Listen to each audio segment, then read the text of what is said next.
What's up, guys? Merry Christmas. What you're about to see is a very long top 10 unintentional Christmas. These are movies that aren't on the nose Christmas movies, but there's like Christmas backdressing or whatnot. And a lot of these are going to be like action movies. I don't think there's any horror in this list at all. But first and foremost, I wanted to dedicate this video to Akeem Patterson, one of my patrons. I love my patrons so much. I thank you guys so much. I forgot to put Akeem's name on the patron card. You know, those two little cards that slide in at the beginning of every video. Sometimes I screw up and I didn't notice that I didn't put his name on the card. So he messaged me and oh my God, I felt horrible. So I wanted to put his name on the card first and foremost, but also I wanted to dedicate this video to him because I apologize, okay? But anyway, Akeem and all my patrons, I thank you guys so much. I hope you guys have a wonderful, wonderful Merry Christmas with your families, as well as all of you guys that are not patrons. If you just watch my videos, I'm happy. Thank you so much. I appreciate it. But anyway, guys, without further ado, a very nice long video. So get your popcorn, get your drink ready. This is from the last live stream I did. I cut up a lot of things. I put it all together. And anyway, top 10 unintentional Christmas movies. Go.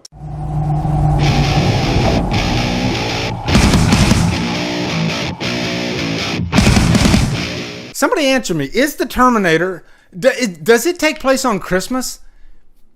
I have some good unintentional Christmas movies for you guys, okay? One movie that is like the obvious, you know, that everybody says is a Christmas movie. Of course that'll be on there, but first off, give me an unintentional Christmas movie, okay? And maybe your movie made the list, all right? Right now, give me an unintentional Christmas movie. And try to think outside the box. Don't say Die Hard, okay? Because everybody says Die Hard. There's going to be a theme throughout this list, and Stallone might be that theme. I'd never realized this, but Stallone, everybody talks about Die Hard and Bruce Willis, but Stallone's right there behind Bruce Willis going, hey guys, hey! And he's got 2 Christmas trees under each arm. And he's just like, guys, what am I, fucking chopped salami? Come on. The guy literally has like at least 3 Christmas movies ready to dish out to you guys. And you guys, all you can think about is Die Hard. 10 unintentional. Actually, I think I got 11 for you guys. Okay. And again, let me go ahead and state this. Whether or not this is a Christmas, quote unquote, Christmas movie to you, there's no wrong answer. If you don't consider this a Christmas movie, then it's not a Christmas movie. If you do, it is. Okay, so that way I don't have to go through each one of these movies explaining to you why or why not it's a Christmas movie. It doesn't matter. If you don't think it is, then it's not. That's just the way it is, okay? For me, hell, even for myself, I don't know if I would say all these are quote-unquote Christmas movies, but they just happen to be set around Christmas. And call it a Christmas movie or not, but it definitely adds something to the flavor, right? Like, I love it when movies have, like Lethal Weapon right there. You got those Christmas lights in the background. I love that. I don't know what it is. It gets me giddy. And it does make me want to watch that movie around Christmas time. So, technically, I guess it would kind of make it a Christmas movie to me, right? And by the way, guys, this is no, like, ranking. This is just, I'm just giving you movies, okay? So don't think that when I get to the last one, that's like my all-time favorite unintentional Christmas movie. No. This could be my favorite, even though it's I don't even know what my favorite is, to be honest. You know, maybe Die Hard, I don't know. Yes, Lethal Weapon, all 4 of them are great, all my all-time favorite feel-good movies. Yeah, I can go through all 4 of the Lethal Weapon movies and just have a jolly old good time. And Lethal Weapon 4, guys, brings it. That movie's just as strong. Like, I'd say Lethal Weapon 4 is better than 3. I think Jet Li was a great addition to that movie. The stakes, you know, I think one good thing they do about Lethal Weapon is they have those great comedic moments between Riggs and Murtaugh. But they don't go too far to make it a full-on comedy. It still feels grounded and it still feels real. The stakes are always super high in the last act. Like the first Lethal Weapon movie when he's having the fight, you know. Well, I mean, we can go back a little bit when he's being tortured by the guy with that. I don't know, he's shot. The guy's getting shocked. I call it by the shock sponge or whatever.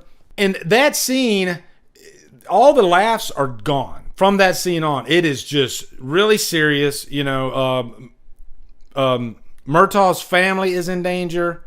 And I think that's a big thing about Lethal Weapon 2 is family. Even better than Fast and the Furious, all right? Family's just a really big aspect without forcing it down your throat, because Riggs had no family. His wife died, okay? And so Murtaugh took Riggs in as part of his family. And it's just one of the most beautiful things. And I tell you, I tear up when I watch Lethal Weapon, especially the first one. Just because this is a guy that is at the end of his rope. He is literally going to kill himself at the beginning of the movie. He puts a freaking gun in his mouth because his wife died. And you know what? I think a lot of people can relate to that. Getting that low, around, it's the holidays. And they always say the holidays are like, it's extra tough on people sometimes around the holidays. And so Riggs was feeling that. And so then here comes this guy, Murtaugh, great family, and he's about to retire. And then he just sees something in Riggs. I don't know what it was, but it was like a brother from another mother. And the two love each other so much. And Riggs, he loves Murtaugh's family like it's his own, And so I think that's one thing that makes Lethal Weapon resonate so much for people. It's a universal theme. The family, what would you call it? What do you call it when you're not blood related, but you feel like you're part of that family? Isn't there a word for that? Guys, I'm not that smart. Indirect family, I don't know, but that's one thing I love about Lethal Weapon. But the first Lethal Weapon, there's Christmas all over that movie. Okay, Christmas all over that movie, and it just from the opening song to the movie is a Christmas song. And you got a suicide there at the beginning. But it's not like Christmas that's kind of forced, It's just window dressing, It's background dressing throughout. But I do love that Christmas atmosphere that the first movie has. I don't think the other movies are set around Christmas, but yeah, the first one, really. Iron Man 3. Oh boy. Guys, spoilers now. If you haven't seen Iron Man 3, I'm definitely going to spoil something, okay? But directed by Shane Black. I like Iron Man 3. If I'm being honest, I'll say this right now. I'll put Iron Man 3 above anything, just about anything in Phase 4. Except for maybe Spider-Man No Way Home. Iron Man 3, man, there's a lot of fun. I think, as far as Iron Man and comedy, because Robert Downey Jr., he loves to infuse comedy in his movies, and I think Iron Man 3 is the funniest. The big thing that pissed people off was the Mandarin was coming in, and everybody thought it was going to be Ben Kingsley. The Mandarin's like a big character in the comics, okay, and they set everything up nicely. Ben Kingsley was very menacing. And then they pull the rug out from under you in the middle of the movie, and everybody's like, wait, what? And I think because you weren't expecting it, you just check out. It just pisses you off big time. Oh my God, Shelby, thank you. The Guardians of the Galaxy Holiday Special. I haven't watched it yet. I need to watch it. I forgot about that one. All I know is that they kidnapped Kevin Bacon. I do need to watch it, though. But I think when you go back and you rewatch Iron Man 3, I think it's a lot better now that you know. And I kind of see Iron Man 3 as almost like a comedy. Even though there's some serious stuff in it. If I watch it as like a comedy set around Christmas, I have a much better time with it. I'll even say, guys, the first act of the movie is freaking awesome because his freaking mansion gets blown up and it goes underwater. Yeah, it is pretty damn intense, And then he goes to this little small town. Meets this little kid, and it turns into this little Christmas comedy, and I like that. It was pretty cool. So even what? I guess one good thing about the Marvel movies is you don't necessarily have to watch you don't have to watch all the movies before Iron Man 3. You could just throw on Iron Man 3 and have a jolly good old time, Okay, next one. Next one. Again, not a countdown. We're just going through unintentional Christmas movies. There you go. Freaking First Blood. And you guys are constantly talking about another movie, and you don't even realize that First Blood's right there with tons and tons of Christmas atmosphere all over it. You know? He's in this small town. He's blowing the place up, and you see these Christmas lights all behind him in every location. You know, also, I was talking about the element of cold, and boy, can you feel that in this movie. Like Stallone said behind the scenes, when he was doing this movie, it was because he was. I'm trying to remember where. I think they shot this movie in like Washington State or Oregon or somewhere like that. And he said he couldn't wear anything outside of that tank top. And he said it was probably the coldest he's ever been in a movie. He said it was painful, and he had to like just fight through it, you know? So, and, you know, when you're an actor, a lot of times when you're on set, there's a lot of waiting going on, you know? And I would imagine when he's actually able to shoot, then, you know, the adrenaline kicks in and he doesn't feel as cold. But, man, he said he was freezing when he did this movie. And that's part of the reason why he didn't like it. He said it was a miserable experience, actually shooting the first Rambo, just because of how cold it was. He wasn't sure about the story. You know, this is a script that had been floating around in Hollywood for like a decade before, and then they were going through. He said they went through every big actor in Hollywood. He said they actually went to farm animals before they finally got to him. You know, he was like the absolute last resort. We don't want to cast Stallone in this movie unless we absolutely have to. And then he did, and then, you know, fucking Rambo, okay? Like one of the most iconic action stars ever. I love the story behind the first movie, you know? I've always been interested in it. So he shoots this movie, and it becomes this massive hit, which I don't think Stallone expected at all. I remember it came out in October of 82. And Stallone, you know, he had like, he always did Rockies and Rambos in the same year. Like he had Rocky 3 in 82. And then a few months later, here comes Rambo, First Blood. So in 85, he did Rambo First Blood Part 2 and Rocky 4. I don't know. I don't know if that was like a happy accident or what. My love for Stallone, let's put it this way. When I'm laying in my grave, when they're giving my eulogy, they'll say, he was a big Stallone fan. Okay? That's how much I love Stallone. He is a big part of my life. There's been times when I've been down in the dumps and Stallone tells me to get up. You know? Seriously.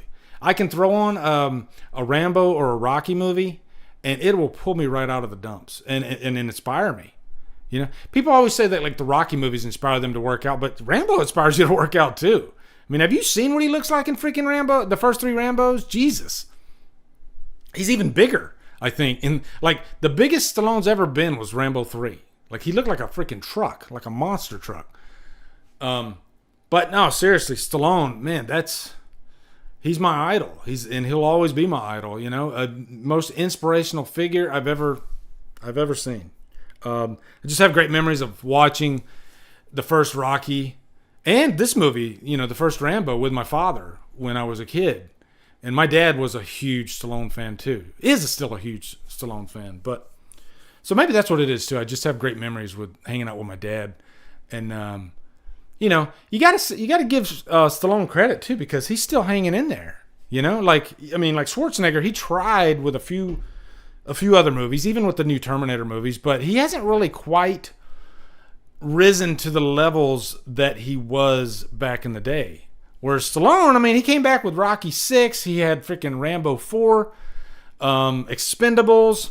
He's a smart guy. And the first movie, First Blood, I'd say it's the best. I mean, I go back and forth between that one and the fourth one. Both those movies are excellent. But I think as far as like a character study goes, definitely the first one. You know, because the action doesn't really kick in until it just feels more natural. Because he's kind of pushed against the wall. You know, he's in this little town and they don't want him.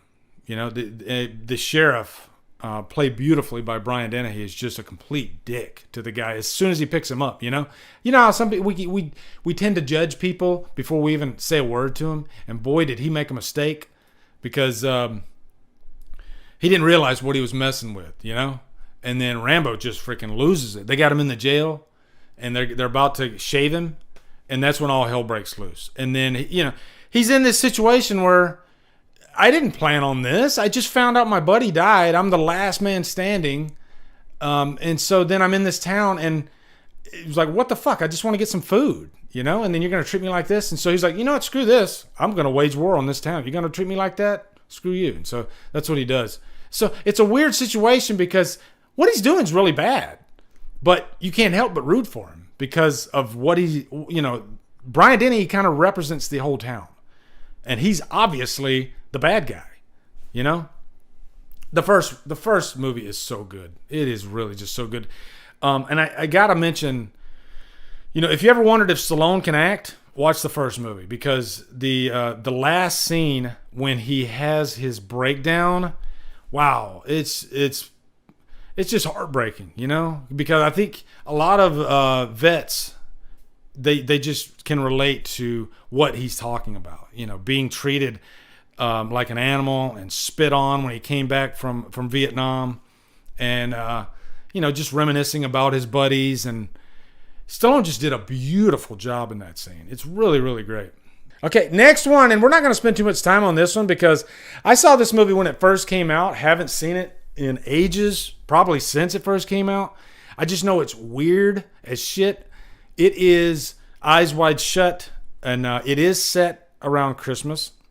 All right, full disclosure, okay? Full disclosure. Here we go. Full disclosure. I think this movie came out in like the 90s. I was young. I thought that this movie was going to I thought it was going to be like an erotic thriller, So that was kind of my mindset going into this movie. Is I was saying, okay, erotic thriller, I'm probably going to see a lot of sex and some nudity and stuff like that. That's where my mind was, guys. Okay, don't judge me. And I'm watching this movie that's very, very, very long. And there's definitely nudity in it, but it's not the type that you would think. And I think at the time too, I didn't realize what Stanley Kubrick was, how important he was as a director. Years go by down the line, I start really getting more into film and filmmaking, and looking at filmmakers like Stanley Kubrick, and really appreciating the work that they did. Even though Stanley Kubrick's not for everybody, including myself, this was definitely a Stanley Kubrick movie, okay? And so I would never take that away from it. It just was a hard watch, okay? And also, I just remember when they were shooting this movie behind the scenes, I think this movie almost drove Tom Cruise and Nicole Kidman to divorce, just because of how stressful it was to shoot. Stanley Kubrick, he would push Tom Cruise to the brink. And he was one of those directors that would just do a million takes. And I think Tom Cruise was just getting very frustrated with the whole situation.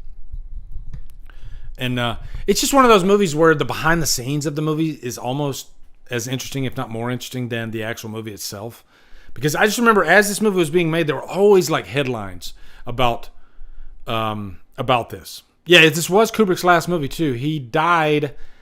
And there was a movie that Steven Spielberg took over directing that was supposed to be a Stanley Kubrick movie. But yeah, this was his last movie, and I think he died like right around the time when this movie came out, or maybe even before it was released. But it is a weird movie, a very weird movie, and it's a tough movie to get through. Like Dave Vanderhoff saying there, I never finished Eyes Wide Shut. It's a long movie, and it's not action packed. Okay, guys, I'm a casual fan of Tom Cruise. I mean, I can't take anything away from the guy. I watched Risky Business again the other night. I haven't seen Risky Business in freaking decades, I think, and it was on Netflix, and I watched it. I mean, this is a very, very green, young Tom Cruise, and that's a great movie. It's one of those 80s raunchy comedies with Rebecca De Mornay, And he's in movies like All the Right Moves, which they missed in that movie in Scream, actually. So Tom Cruise has done some really good movies. I mean, hell, I like the first Mission Impossible. I'm a casual fan of like all the Mission Impossibles, but I think I like the first one the best. Okay, next one's Edward Scissorhands. And this one's like almost like on the nose Christmas. Like it's almost a full-on Christmas movie, but I don't think they ever marketed it as a Christmas movie. I think it did come out in the fall though. This is not a movie that I watch like that often. I've seen it a couple times. I'm not like a... See, that's the thing. It was like with Tim Burton. I'm not a Tim Burton fanatic, but I do, I like him.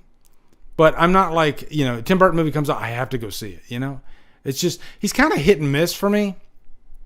But I do like Edward Scissorhands, though. And like Rosemary's saying, Winona Ryder, I had a massive crush on Winona Ryder back in the day. So, that was a bonus. I remember Anthony Michael Hall's in this movie. And he played like the boyfriend who was kind of a jerk.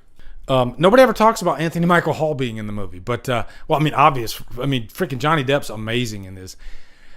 Is this the first time that Johnny Depp really came outside of his comfort zone and like really went all out?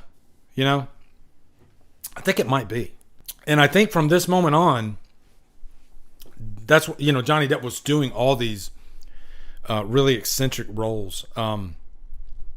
And I know that he was offered like, your action roles, kind of like what Keanu Reeves did with Speed and Point Break. Johnny Depp always avoided that stuff. And there was kind of a lull there in the 90s where you almost thought like his career was kind of dying. And then he would crop back up with like a Tim Burton movie, or just an eccentric type of movie. And it was intentional. He said he wanted to do that because he didn't want to be pigeonholed into like, I guess like the heartthrob type role or an action star or anything like that. He wanted to do his own thing, and he wanted eccentric roles. And he was really great. And like Johnny Depp, this guy's like probably the best looking guy in Hollywood, and he could just easily sail and do all these, romantic comedy type roles, and probably fare pretty well. But he chose not to do that. He chose to go against the grain, and he chose to do all these weird eccentric roles. And I think it was very smart because, you can probably think back to at least 5 Johnny Depp roles because his movies just, they really stick out. So next one is Die Hard. Here we go. All right. My thought was, what if, and you guys answered this for me, if Die Hard wasn't set around Christmas, do you think it would still be as big? Or do you think Christmas gave it that boost that it needed to make it... Whopper, thanks, man. I appreciate that. You're the king. Do you think that it gave it that boost that it needed to make it... because Die Hard's going to be here long after we're all gone, I think. Just because of that Christmas atmosphere. But don't get me wrong. It is a really kick-ass action movie. One of the best. And I think... the character of John McClane is essential to it because he represents the everyman, He's not Stallone. He's like, you could look like that. It's not that hard to look like that if you really want to, Don't get me wrong, he still looks great, still looks sexy, but he's not like Stallone, ripped, and he represents, like, I could do that. Like, I guarantee you half the guys that saw Die Hard in the theater, they were like, it's like watching me up there, You just got to be a cop, and I think that's what sold it. If he was just like a freaking, a plumber or something like that, maybe it wouldn't have been as believable. But because he is a cop and he is resourceful and he knows, his way around a crime scene, that's what helped him get through it. And you know what? Most cops probably look like that, So, and I'm going to agree with Mopar guy there. Die Hard with a Vengeance, I do slightly... prefer. I think the stakes are upped quite a bit. I think the one thing that hurt Die Hard with a Vengeance was Die Hard 2 wasn't the best. I didn't really care for Die Hard 2 that much. It's okay. But it was a sharp drop from Die Hard, Whereas Die Hard with a Vengeance, I think is freaking balls to the wall. Excellent. Excellent. I love that movie. So, yeah. But, Die Hard... classic movie, you know? I love the villains the most in Die Hard, Rosalia. You know, it's funny you mentioned that too, because I was watching the Netflix documentary about movies. And they were talking about, I was watching the one on Die Hard, and they said Alan Rickman was like a theater actor before he did Die Hard. And it's crazy because in person, he seemed like they were worried. Like, oh my God, he is not that menacing, you know? He's a pretty soft type of guy. And so much so that when they want him to point the gun at, Mr. What's the guy's name? Nakatomi?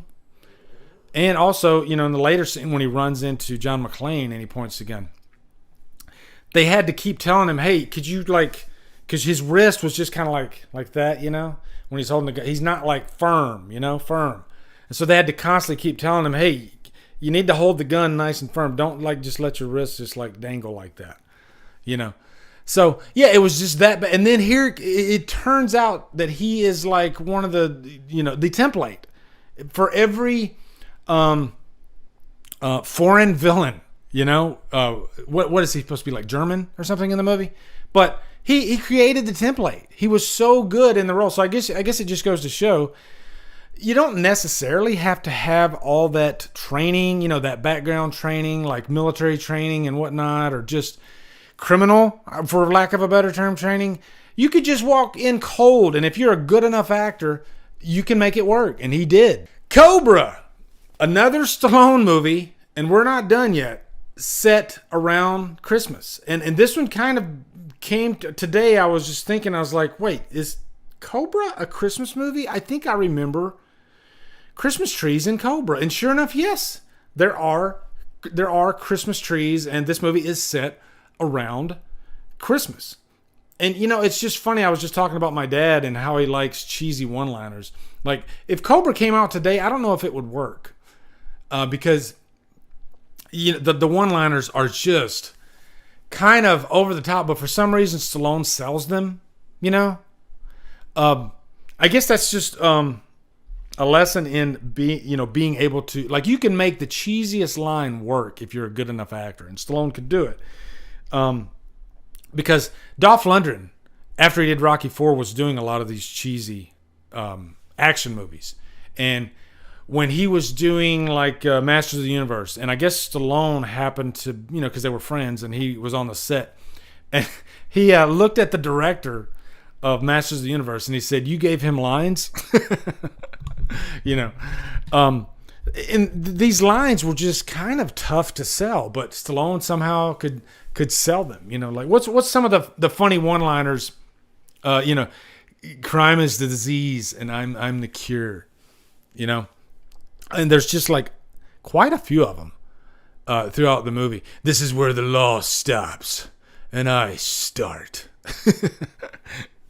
But for some reason, I fucking love Cobra like to death. It's just so entertaining and so fun. And hell, my freaking YouTube banner for the last 7 years has been Cobra. That's my guy. He's just a badass, and he plays him almost comedically, but he never says that he's in on the joke. He drives it home all the way. He plays it straight the entire way through the movie. He could easily crack up and see okay, guys, I know this is silly, but he doesn't.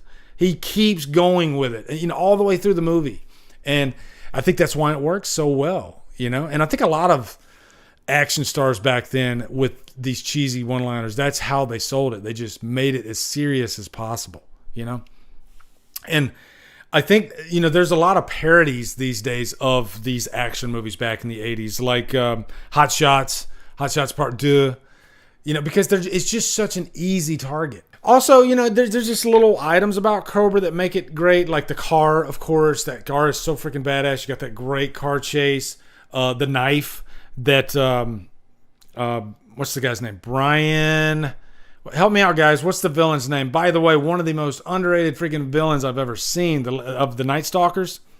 Brian Thompson My voice cracked. Brian Thompson was an insanely effective villain. And the funny thing, you got to give him the full credit too, because he would ask Stallone behind the scenes, he's like, hey, what's my motivation here? How do you want this character to come across? And Stallone was like, just play him like you want to play him. That's it. He didn't really didn't care. You know, I'll even admit, Stallone was pretty full of himself back then in the 80s, you know. But, you know, Brian Thompson, he made the character what it was. So you got to give him the full credit. And damn, he was good. He was scary. You know, there's like great villains like Alan Rickman, and then there's also like scary villains. And he was definitely like, I wouldn't want to be in a dark alley with that guy. Let's put it that way. Because he killed like a slasher. There's scenes that feel like a slasher movie. I've always stated that this is, there is a subgenre called the action slasher. Cobra is an action slasher. The kills are set up kind of like, slasher movies. And there's like an unrated version that was never released. And they would actually show the kill shots. They said it was too graphic. And so back then, they were trying their best to not get an X rating. So, whereas these days, they could show all that shit and they'd still get an R. But back then they were a little bit more careful about it, because this was like the mid 80s and the MPAA was just going crazy. So, but, man, I watch this movie all the time. It is so freaking fun, and I just love how today this would almost be a comedy. If they released this movie today, people would kind of look at it like a comedy just because of how serious he takes this role, even though he's saying these lines that are almost downright silly. That's a lot of ketchup. Yeah, she's like squirting the ketchup on her fries. Guys, when you watch Cobra, do you want fries after you watch the movie? Because every time I watch the movie, I'm like starving for fries, because those crinkle fries, they look delicious. She ruins them though with the ketchup, Better Off Dead is in fact a Christmas movie.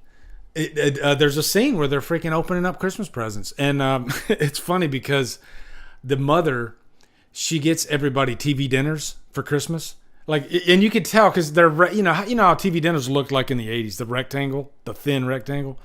And she had a stack of Christmas presents, and they were all thin rectangles. And as they're opening them, they're just, one guy got the Salisbury steak with the mac and cheese. What's your favorite TV dinner, guys, by the way?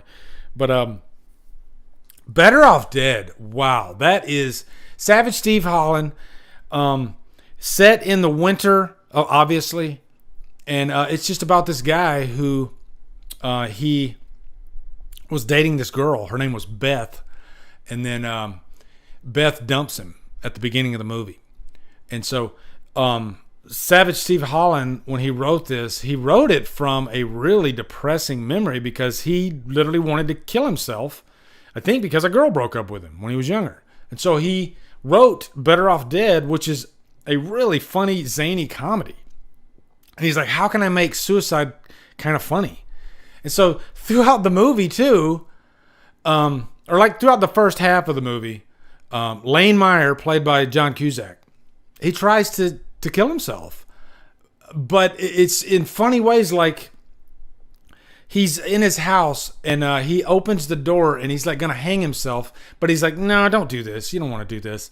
And then his mother is vacuuming, and she opens the door with him on the other side, and when she hits him, he falls, and he literally hangs, and so he has to pull himself out of it. But and then there's this moment where he's like at this bridge, and he's trying to talk himself down, and then right there in that picture, I always call him Booger. I can never remember the guy's name, but he walks, he's like riding by on his bike, and he slaps him in the back, saying, "Come on, snap out of it, buddy!" And when he hits him, he falls into this big dump truck.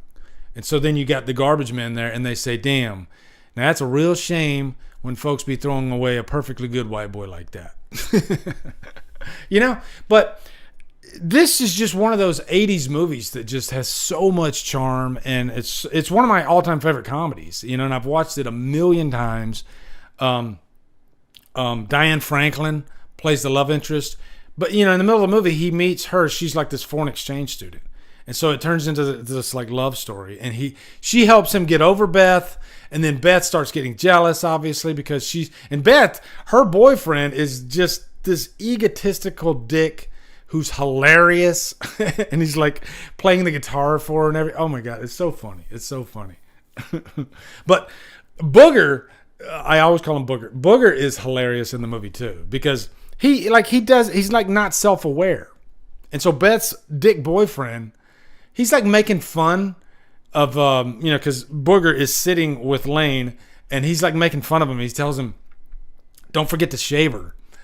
And, picking on Booger. And so Booger just starts laughing at him uncontrollably. So that's kind of the bit. And then later when Dick is dancing with Beth, here comes Booger, coming between them, and he's still laughing, So it's kind of like turning the joke on the other guy, which was really, really funny. Man, Better Off Dead is so good. Ricky. Batman Returns, another Tim Burton movie. Does Tim Burton really like Christmas? Maybe he does. Which is kind of interesting because he is like this director that is very dark and his movies are very dark and gothic. But for some reason, I think he likes Christmas too, because you got The Nightmare Before Christmas, which is a full-on Christmas movie. And would you consider The Nightmare Before Christmas more a Christmas movie or more a Halloween movie? I would say Christmas. It's like one world entering into another world. And so that's kind of the point of the movie, is the other world, which is Christmas world, If it was the opposite, somebody that lives in the Christmas world, which that could be the sequel if they ever did that. Somebody that lived, a character that's from the Christmas world goes into the Halloween world. I'm surprised they never did that. That would be kind of interesting, actually. Just a completely different character, not Jack. I always forget that Batman Returns is set around Christmas, and there's a lot of like Christmas set decoration. And I saw this in the theater opening night, 92, with Michelle Pfeiffer, who I still think is the best Catwoman to date. Like, she owned that role. Right down to like she had the whip, and you can like look at behind the scenes stuff. Because today they would CGI the whip, but she didn't need them to CGI. And she could like literally hit her mark with the whip every time, That's how into the character she got. And I don't think any other Catwoman could probably do that, to have that precision, And she, she did the walk and everything perfectly. She looked great in the suit. Yeah. There's a scene where she's like licking herself. And I think, as much as I love these newer Batman movies, they didn't really have that camp value, that sense of humor, like movies like Batman Returns did. You wouldn't see Catwoman today, like in, say, The Dark Knight Rises or in The Batman. You wouldn't see her licking herself. They don't go that far with it at all. But Batman Returns, she completely committed to that role, to what the character would probably do in the comics. I will say, having said that, Batman Returns, I need to watch it again. I haven't seen it in years. For some reason, I will say the one thing that I didn't like about the movie so much was the Penguin. And that's more for selfish reasons, because he just kind of creeped me out, There was just something really gross and off-putting about the character for me. And I guess I just didn't gravitate towards him like I did other characters like the Joker or like the Riddler. But I am interested in giving Batman Returns another watch. I haven't seen it in years. Okay. Next one is Trading Places. I almost forgot about this one too. I did look at some lists online, and this is an Eddie Murphy comedy with which also has Jamie Lee Curtis, Dan Aykroyd, and it's a classic 80s comedy. It's really, really funny, and I remember watching this one a lot in the 80s.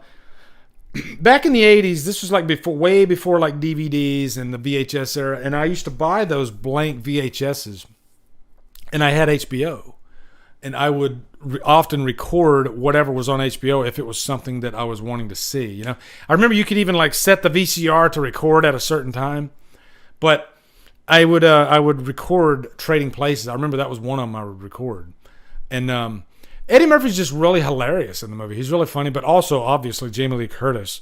You know, this is when she didn't show her tits until she went legits, and this is the movie that she went legits on. And wow, good for her.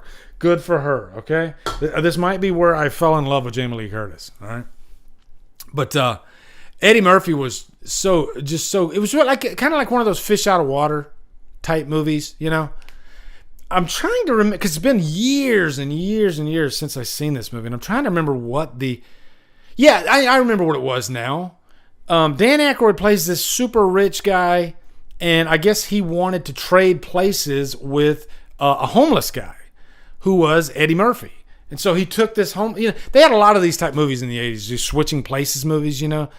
And they switched, and he took over for Dan Aykroyd, and Dan Aykroyd, you know. So I guess he could just escape his problems, and so he let somebody else take on his problems, and it's just a great premise.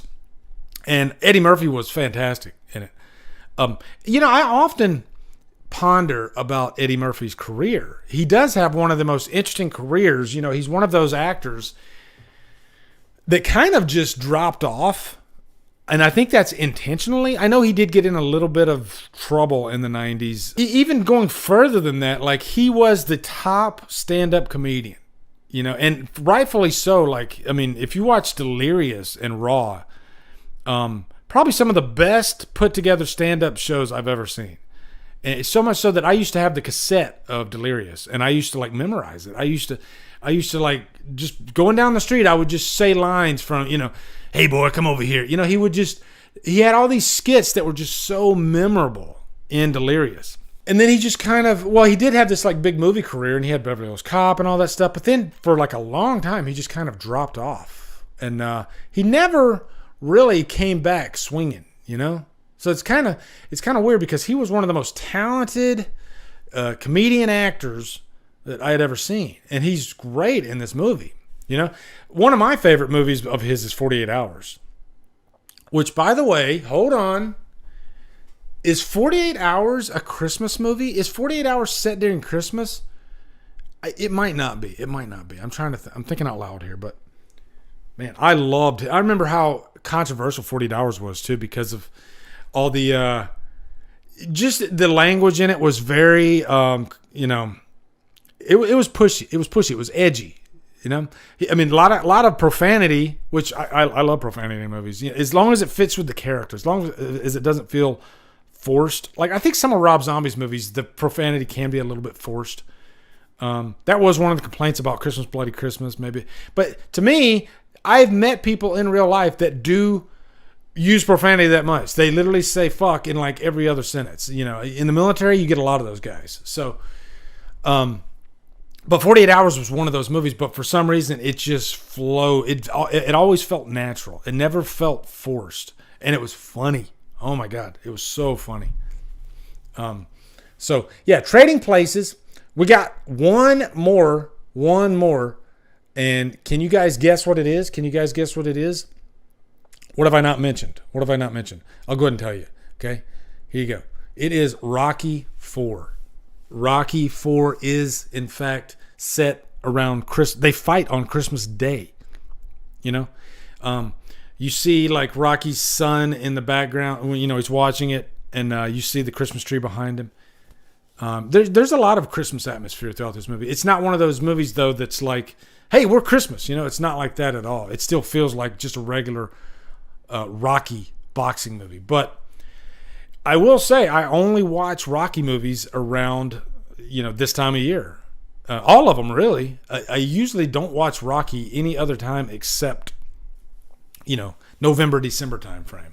But Rocky IV is, in fact, the one that's set on Christmas. And even Rocky, the first one, there is a Christmas section in the movie. The first one, I think it spans from like Thanksgiving all the way to New Year's. They fight on New Year's in the first one. Whereas Rocky IV, it's they pretty much focus on Christmas. They even have like the Chipmunks song right before he does the training montage and everything. It's hard for me to say what my favorite Rocky movie is. I go back and forth. I think each movie has an aspect of it that is better than the rest. I think overall the story is the best in the first movie. The fight is, as far as like an emotional fight, the second movie, for sure. It's epic. It is epic. These are two guys that are just hungry. Creed is hungry to get redemption. Rocky is hungry to prove himself, because he's throughout the movie, he's just constantly kicked while he's down. He has to see these newspapers calling him a chicken, and and he comes back for the best reason, because his wife tells him when. It's beautiful. The third movie is, what is the best thing about the third movie? I guess it's the opponent. Clubber Lang was scary. This was like he had fought Apollo Creed in the previous two movies. This was really like Stallone had this knack for picking the perfect opponents for the first four movies at least.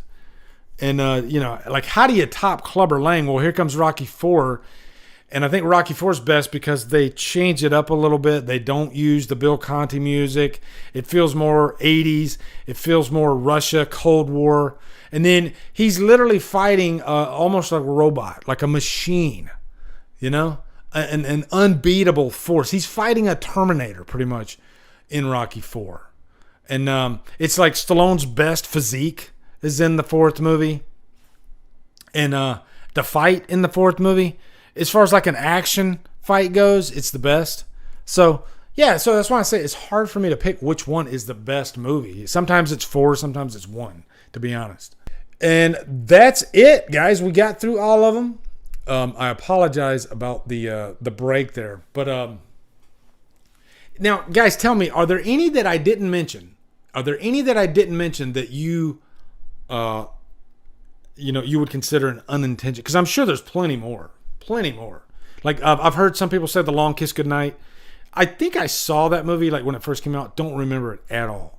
Okay, but I know there's a couple.